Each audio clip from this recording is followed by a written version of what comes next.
RuneScape's Dungeoneering skill is getting a massive rework, and we're diving into the details today as we delve into Dungeoneering Remastered. Very cool banner picture. This update is launching on the 11th of May in a couple days from this video, bringing a wide range of updates to gameplay, balancing rewards. Necromancy is being included, new visuals, interfaces, and lots more. Let's find out all the details on what's changing. Dungeoneering as a skill minigame will stay the same as before. You go into a dungeon with nothing and you skill, make your armor, and fight a boss at the end. That's not being changed at all. They are focusing on reducing friction, making clearer systems, better pacing, and more meaningful rewards from this skill minigame. Okay, I'm gonna stop doing that. First off, they're showing the updated look for Daemonheim, specifically the frozen floor, where they say they've updated the lighting, visual effects, and floor textures to improve the overall clarity and readability of the area. So you can see a lot of the 3D models are staying the same. They're not doing anything with those, but the textures have been refreshed, especially you can see here on the floor. We have covered some of this before, so this picture is the same as before, I believe. But it's good to get a refresher of what it's going to look like compared to what it is at the moment. Here's a quick sneak peek at the new occult floor look. I personally like the amount of lighting and how visually clear everything is. It still feels like you're in a dungeon, but everything isn't extremely dark. They do specifically say that Celestial Robes and Hill Giants have had graphical updates for this update. A wide range of enemies, bosses, and interactions also have refreshed audio to make it feel more alive when you're playing it. They say that their goal is to make it still feel like the same old Dungeoneering that you're familiar with, but a refreshed version of it. So they've rebalanced Dungeoneering's token rewards and experience. They want to emphasize that training Dungeoneering at Daemonheim in these dungeons should be the main way to level up. And I completely agree with this. That's how it was before. Over the years, new methods have come out, like dailies through sinkholes have kind of overshadowed the skill, so I'm happy that they're bringing back the focus to the dungeons themselves. In the previous blog we covered on this update, they did discuss the possibility of reducing or removing tokens from elite dungeons and archaeology collections, but they have decided not to do this. You will still be getting tokens from elite dungeons and from archaeology collections,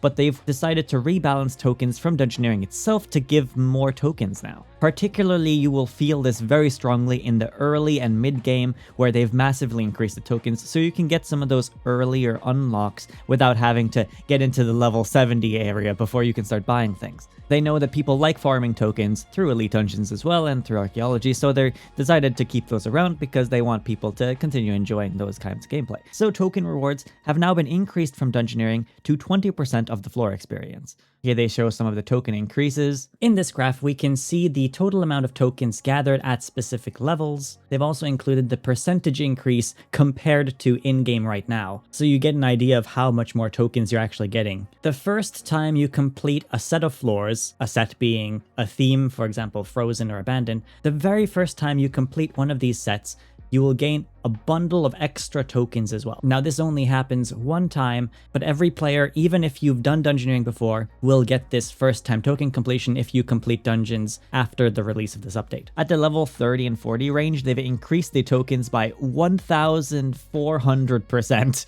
In the 50 to 70 range, they've increased it by about 500%. And at 80 plus, they've increased the tokens by about 200%. So some big increases here, it's good to see. And you're going to need these increases, but I'll get into that in a second. They also say floor experience has been rebalanced so that all floors feel more worthwhile across all levels. You don't want to just skip the low level floors on easy difficulty anymore. Now it's actually worthwhile to do all floors, so you get some varied training methods and going through the different themes without feeling like you're being punished for doing the low level floors. You will still get more experience for doing warped floors compared to frozen floors, but the gap and difference is far less now. So they say the base experience is now calculated from the floor itself combined with your Dungeoneering level and then affected by modifiers at the end. You also always gain Dungeoneering experience now while doing the floor. If you unlock a skill door, for example, or gather some resources, you will get small amounts of Dungeoneering experience. This is to encourage people to explore the dungeon more than just finishing it fast.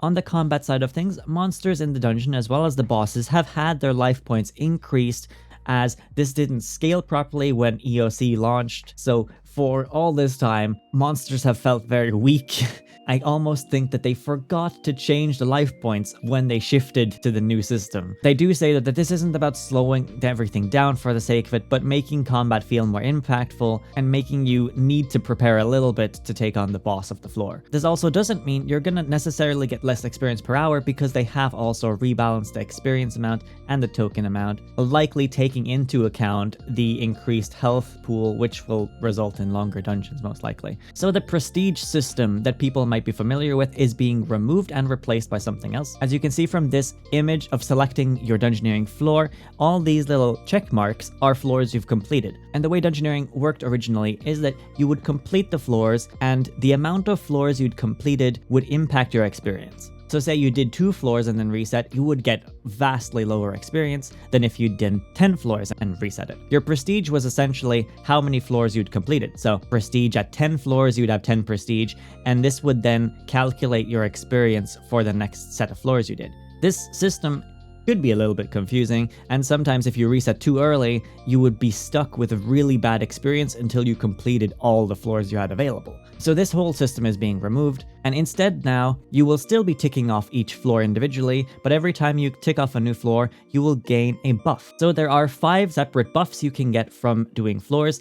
These buffs will stack, meaning you can have multiple of them, and they will add on top of each other. You've got death penalty reductions, extra resource chance in the dungeon, a skilling experience boost in the dungeon, damage reduction in the dungeon, and a floor experience boost. The buffs are not random, they will cycle through each other on a list order, so you will get one, then the next one, then the next one. Once it's cycled through all the buffs once, it will start from the top again, and it will just keep adding on top of each other. As you progress, the floors will tick off in your list. Now, you only gain a buff if you do a floor that you haven't done yet. But regardless of if you do a new floor or not, your total floor count will keep on increasing now. Let's say at your level you can do 20 floors. Once you reach a total completion of 20 floors, your list of floor completions will reset, and your buffs will also reset. Now, if you really wanted to, you could still just grind out, for example, the warped floors, reset, grind out the warped floors, reset, and you're not going to get heavily penalized by experience, but you're going to be missing out on all of these buffs, right? One thing I'm really excited about is Dungeoneering is now getting Necromancy. That means a whole range of new Necromancy armor sets that you can wear and equip while in Dungeoneering. They're showing off one of them here, which looks pretty cool, but I don't like the hood style that they're going with here. Like, the mask is cool, but there's other hoods in the game that I like more than this style of hood. Rest of it I think look pretty cool though. The lantern and guard seem pretty neat. Necromancy is now officially part of Dungeoneering, which also means that there are necromancers in Dungeoneering that will now be using necromancy to damage you. The necromancer boss specifically in Dungeoneering will now be using necromancy rather than magic, and there's now a whole range of forgotten necromancers in the dungeon also using necromancy rather than magic. They say that you will find tier 1 all the way to tier 11 necromancy equipment, necromancy runes, and ectoplasm throughout Dungeoneering. You will be able to craft these new items using ensouled materials once you've completed the necromancy quest, of course. Low tier gear will also appear as drops from monsters and around the dungeon too. It works very similar to how previous Dungeoneering equipment work, where you craft it by using resources in the dungeon. In Necromancy's case, however, you will be using the cloth, for example, on the Necromancy ritual altar that's being added to the home room. And it's just a smaller version of the regular Necromancy ritual site, using ink and candles bought from the Smuggler. Here's a sneak peek at the new tiny baby ritual site that's in the corner of your home base room, letting you ensoul different resources to use for crafting necromancy armor. And a sneak peek at the new necromancy armor. Similar to other styles, however, the tier 11 equipment set is exclusive from boss drops, just like with the other styles. They don't specify what bosses will be dropping this yet though. Stay tuned for the main update post on May 11th. The Ring of Kinship is also being expanded with 3 necromancy classes. Now, I've seen some comments of people not being aware that Dungeoneering actually has classes. There are 3 subclasses where you can upgrade your Ring of Kinship to increase the power of like melee or range or magic. You generally use tokens to upgrade the ring, and it will give you a small combat boost. So this is being added to necromancy as well. There are 3 different kinds that you can choose between. One of them increases accuracy with necromancy weapons. One of them increases the conjure's duration. And the final one gives you a chance of generating extra souls. Those would be the orbs that float around you when you're doing the combat style. There's also a new achievement being added called Dungeon Necromancer for maxing out all of these classes. They've also now reworked the Ring of Kinship in Dungeoneering to work passively rather than having to select things. You no longer have to switch between classes, and you'll get all the benefits at the same time. They've also reduced the total cost of upgrading your ring by around 50%, so once the update goes live on May 11th, you definitely want to upgrade your ring as soon as possible. They haven't specified if there's going to be any refunds for people with the existing upgrades already though, so I would keep that in mind. Right, let's talk about rewards from Dungeoneering. Dungeoneering has two shops currently. One of them is tied to Elite Dungeons, one of them is to the actual Dungeoneering dungeons.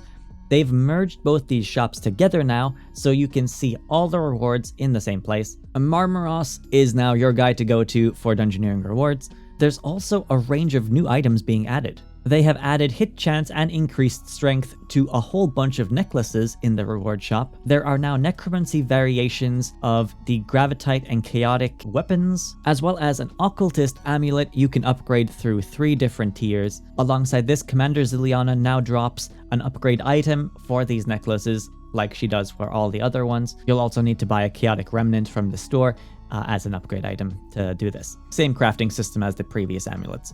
And here you have the purple necklace on a character as well. A new pocket slot item called the Chaotic Grimoire is being added, and this item increases your crit chance while doing combat. Its purpose is to be a mid-game unlock, so it will be weaker than Erethdor's Grimoire, but it fills a nice gap there for specifically magic users, which is really cool to see. And also for people who don't have the money necessarily to run an Erethdor's Grimoire, because that one's quite expensive to use, this will be a great option for those people. And a very exciting new addition, they're also adding a new rare tradable item you can get from Warped Floors specifically. This item is called a Warped Stone, and it is used to create new level 90 weapons. And we'll have a closer look at the level 90 weapons in a little bit. They do say here that you can get the Warped Stone from any size of dungeon, so small, medium, and large, but large will give you the best rates for the stone itself. And they are designed to be a strong long-term chase reward tied directly to Dungeoneering. Even have an example of what it will look like when you get a Warped Stone in Dungeoneering. As you can see from the clip, the Warped Stone will pop into your inventory if you got one when you defeat the boss. No need to look for it, it will just be in your inventory. It's essentially impossible to miss it. Because they're updating Celestial Robes, they're adding a retro cosmetic version to the Dungeoneering store. You can buy that if you like the previous look, and then you wear that whenever you feel like it. They're also adding frozen and warped chaotic dye kits. Those are previously from microtransactions. These are less like dyes and more like ornament kits. You can add and remove them from weapons as you want. They were formerly introduced through microtransactions, through loot boxes, but they're now being added to the Dungeoneering store for tokens instead. And a new ferret pet that can change colors if you unlock it for more tokens. They say this is to strengthen Dungeoneering's rewards and give people some long-term goals to work towards while they're doing Dungeoneering. We've got the token prices for the store items. So the low-level necklace will cost 6,500, then the upgrade will be 15,000. Then it seems like you will use the Occultist Revival necklace with the Sardom and Hum, which is a drop from Ziliana, to get the level 80 Necromancy amulet. The ferret pet will cost a whopping 750,000 Dungeoneering tokens and also have a level 110 Dungeoneering requirement. Here we have a look at the ferret pet that you can unlock. You can then also buy additional color changes for 100,000 tokens each, ranging from blue, green, yellow, orange, and red. No purple though, so I'm a little bit disappointed, but I guess these were just the colors in Dungeoneering. Scroll of Excavating, giving you a chance to bank archaeology materials when you're collecting them. And this is what the Retro Celestial Robes will look like. Retro Celestial Robes will cost 2 million tokens. The Chaotic Grimoire will cost 150,000. Here are the stats of the Chaotic Grimoire. You've got about 11 across the board in all combat styles, and the 7% critical strike chance increase. You can then also buy Torn Chaotic Pages to charge your book. These give 45 minutes for each charge. On this topic, I saw a comment that I kind of agree with. I don't like that they give 45 minutes. I wish that one page would give 1 hour each time. It just feels more rounded. It's nitpicking and it's unrelated, but I feel like I agree with this. It just feels weird that a page gives 45 minutes rather than an hour. Could be a balancing thing, I don't know, but I would like them to be an hour as well. Just thought I'd throw that out there. So, Guard is a new level 55 Necromancy weapon. You can also get the Gravitite Lantern for your offhand. These cost 22 and 7,000. And then Chaotic Guard and Chaotic Lantern will cost you a total of 200,000. Chaotic weapons also now only require 70 Dungeoneering rather than 80. And then we got the level 90 weapons. So despite being tier 90 weapons, they actually have tier 100 accuracy. They also upgrade to tier 100 damage when fighting creatures of Daemonheim. So think your floating eyeball creatures with tentacles and Calgarian demons. Those would both take tier 100 damage rather than tier 90 damage. So Ruinous Guard and Ruinous Lantern are the Necromancy ones. They will cost a total of 1 million to get the set. You also need 1 warped stone for each of these. The other combat styles are also getting Ruinous weapons. We've got the Ruinous Rapier, Ruinous Maul, Ruinous Staff, Ruinous Crossbow, the offhand crossbow, and then they specify here warped stone is a tradable drop from warped floor bosses and is required to buy the ruinous weapons. They've also shown us these new ruinous weapons here.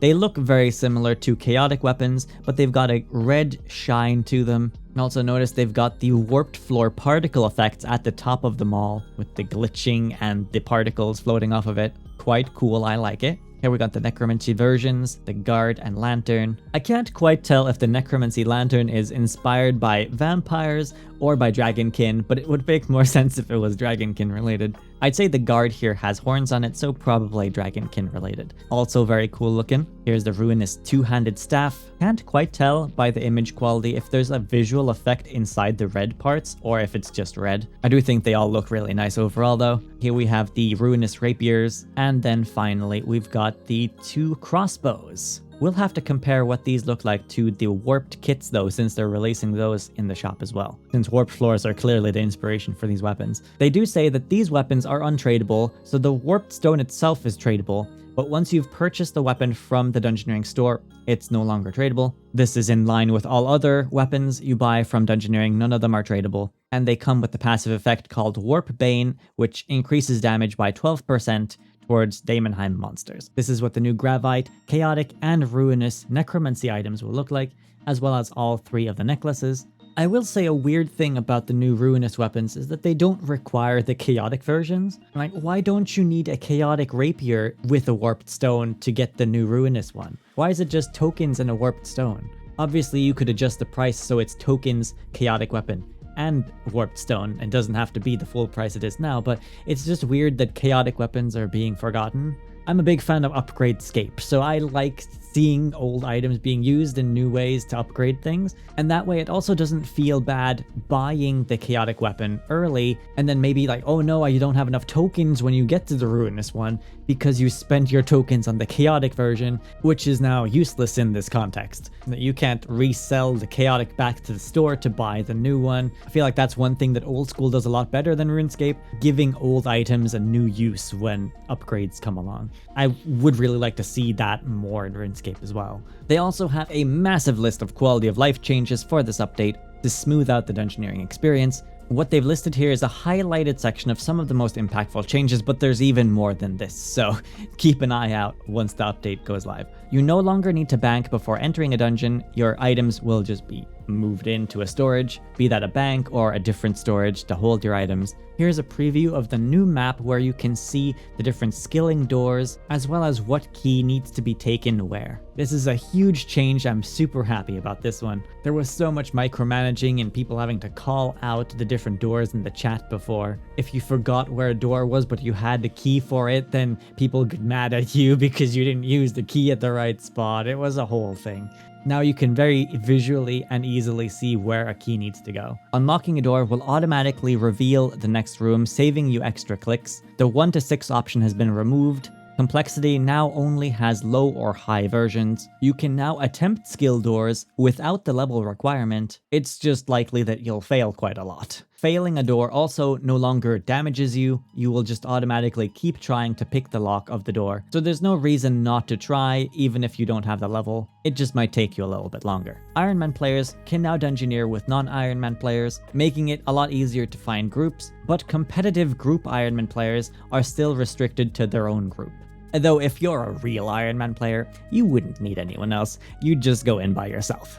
They've also made a range of improvements across puzzle rooms and bosses to reduce random delays, improve the clarity, and remove unnecessary frustrations. They're kind of vague about it, but I mean, it sounds good to me. The skilling requirement for many puzzles also now scales with your party, a lot of animations have been sped up, and a lot of messages being sent to your chat box has been improved. A lot of puzzles have also had their failure states adjusted, so you no longer lose items that you might need to craft to do the puzzle. You'll just have to keep repeating, so you're only losing time rather than having to recreate additional items. They've specifically said that they've updated the notorious ferret puzzle, which should feel far more reliable now and less fiddly. Bosses have also seen some targeted improvements. Blink now specifically has clearer pathing and reduced damage from certain attacks. Luminescent Ice Fiend's shield phase can now be broken down rather than waiting for it, and Skeleton Horde has been sped up. They say there's a lot more than what's being highlighted here, but to check out the full patch notes on release day for that. A new system for storing items in the dungeons has been added. The Smuggler's Storage is what they're calling it, and this gives you more control of what you're carrying between floors, letting you place any item you want into it like a mini bank inside Dungeoneering. You start with 3 slots, and you'll upgrade this to 15 as you level Dungeoneering. It's not necessarily trying to replace your binds though. It just says they'll give you more flexibility when choosing what to bring with you. The bind system has been expanded, however. You now have a 4th loadout, and the total number of bound items has been increased to 16, up from 12. There's also a new interface for it, so it should be a little bit cleaner to use. They also say the Smuggler will now appear in the boss room at the end of the dungeon, giving you the chance to change your binds around for the next dungeon if you want to. So it sounds like the Smuggler will appear after you defeat the boss. And I was right, the Smuggler does teleport into the boss room once you've defeated the boss, so you can manage your items before going into the next dungeon.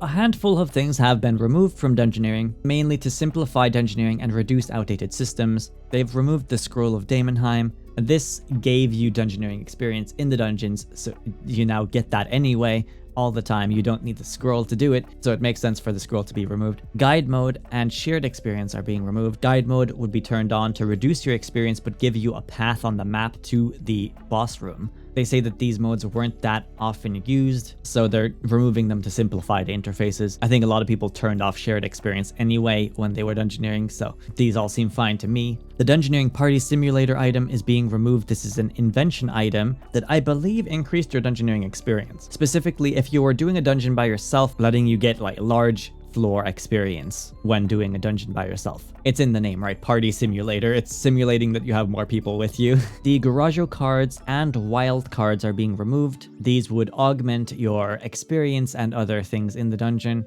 oftentimes used to increase experience per hour. And floor skip items are also being removed. These would automatically take off your floors. They are giving refunds though. If you have any of these things from before, you will get refunds. Scroll of Daemonheim is being refunded 30,000 tokens. Party simulators are being refunded the Dungeoneering tokens and invention parts. And Garaggio cards, as well as wild cards, are being refunded based on their type. Solo cards are 5,000 tokens each, and team cards are 15,000 tokens each. So all the stuff I've mentioned up to this point is being released on May the 11th, but part 2 is coming out a week later. In the part 2 update, releasing on May 18th, they are adding full speedrunning support to Dungeoneering. It's getting a dedicated tab in the achievement section, and there's some sneak peeks at the required times as well to unlock these achievements. You'll also get different colored titles for completing these different speedrunning achievements, as well as environmental updates to sagas and other Daemonheim related content. I'm thinking what that one means is they will add new textures to areas that look like Dungeoneering outside of Dungeoneering.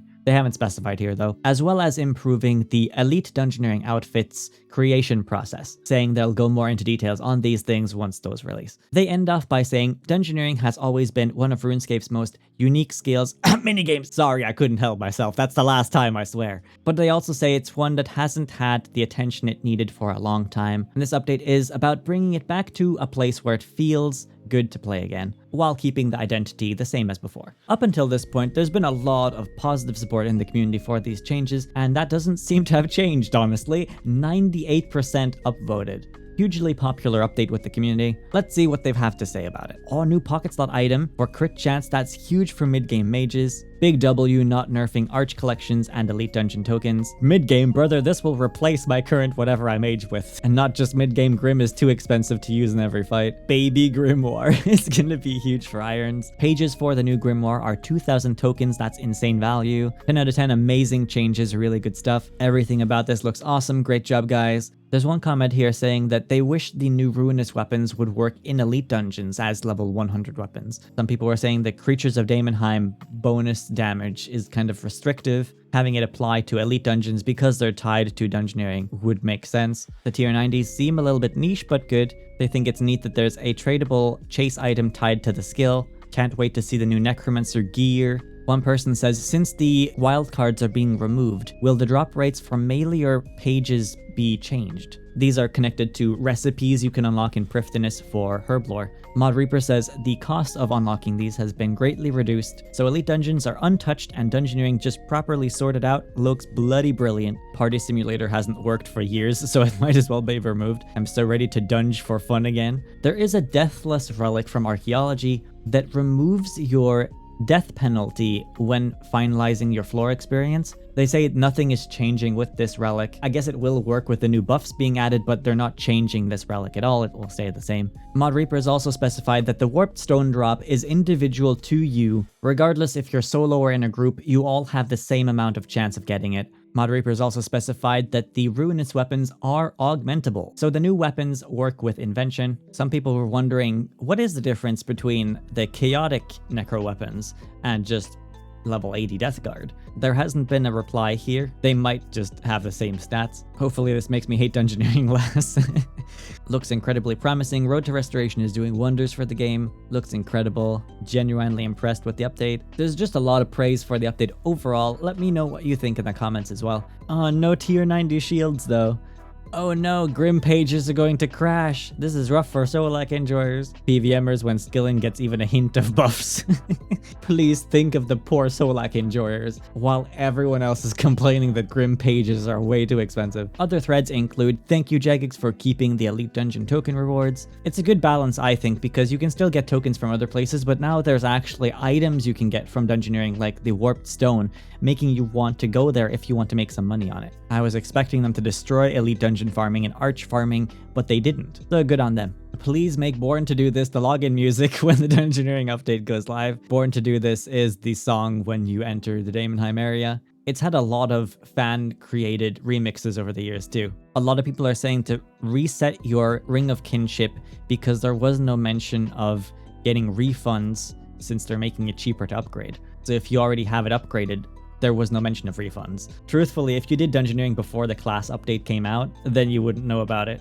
I also don't think the game itself highlights the class system on the ring either. You kind of just have to right-click the ring and see that it exists. Today I learned Dungeoneering has classes. A lot of people are not aware of the classes on the ring. These new Dungeoneering rewards are giga good for mid-game and end-game players. Torn Grimoire pages are usually very expensive and not worth using for a lot of bosses.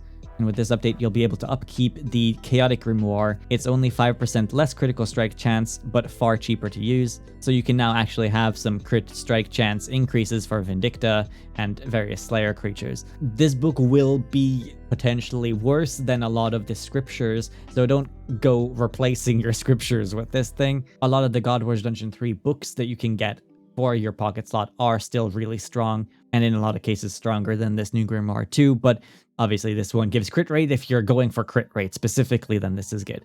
One player has brought up the comparison of the warped dies with the new Ruinous weapons. The ornament kits are tradable, but they were exclusive through microtransaction loot boxes. On the left we've got the warped kit version of Chaotix, and on the right we've got the Ruinous level 90 versions that are being released with the update. Now you can immediately see that the hilt here up by the hand is brown rather than black, and overall I would say that the crossbow in general is quite a lot darker and more primal colored in the Ruinous version, whereas the Chaotic one does still have some black areas, but it does have like brown and stuff added to it as well as the new effect here. I personally think they're very similar. You can let me know what you think if you've got any opinions on that. Saying that though, I'm more surprised that they're reintroducing the kits. The frozen kits are of course very different from the warped ones, but the warped ones are very close to the Ruinous ones. Top comment in this thread is that people are happy they are adding the kits though.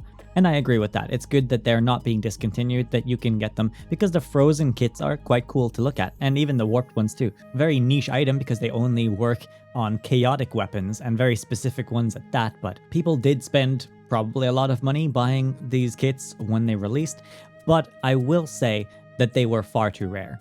Let's dive into the microtransactions behind this. So these cosmetic kits were released through the Smuggled Goods microtransaction event through Treasure Hunter loot boxes. This event has reappeared a couple times, but the kits were quite recent. The frozen and warped kits being released in September 2025, which is not that long ago, being released only a couple months before Treasure Hunter was announced to be discontinued. But you can see here from their market price that they never changed price in the Grand Exchange even once. These items were so rare from loot boxes that they either sold for exactly 5 on the Grand Exchange, or they were never sold on the Grand Exchange at all. I would say it's probably a case where people just weren't interested in recoloring chaotic weapons, because chaotic weapons are not meta at all. They're level 80 weapons, and most people use 90 to 95. They were so rare, in fact, that the wiki itself doesn't even have pictures of all of them. You also had to buy individual kits for individual items. You couldn't just buy a frozen die kit, you had to buy the Maul die kit specifically for the Maul. There's also one for rapier and crossbows, and this also applied to the warp one. There was one for mauls, rapiers, and crossbows, so they didn't even cover all the weapons. It was just 2 melee weapons and a range weapon. Now, if you didn't want to have them on your weapon, you could just remove them and sell them again. But all we have are like relatively pixelated images that were uploaded by a handful of people that got these. And I mean, they look cool, but we don't get the full animation of the particles. Here we got the frozen rapier, again, relatively pixelated, but you can get the idea behind it, right? They look kind of cool, to be honest. Here's the frozen rapier on the offhand slot. There are no pictures of the frozen crossbow, however, in either offhand or main hand. Chaotic Maul, we've got the same person who has this one. You can see this one actually looks pretty close to chaotic. It just has those extra warped particles on it. Again, same person, displaying the chaotic rapier, both in the main hand and in the offhand slot. And you can see it's quite dark, so they probably look very similar to the Ruinous ones,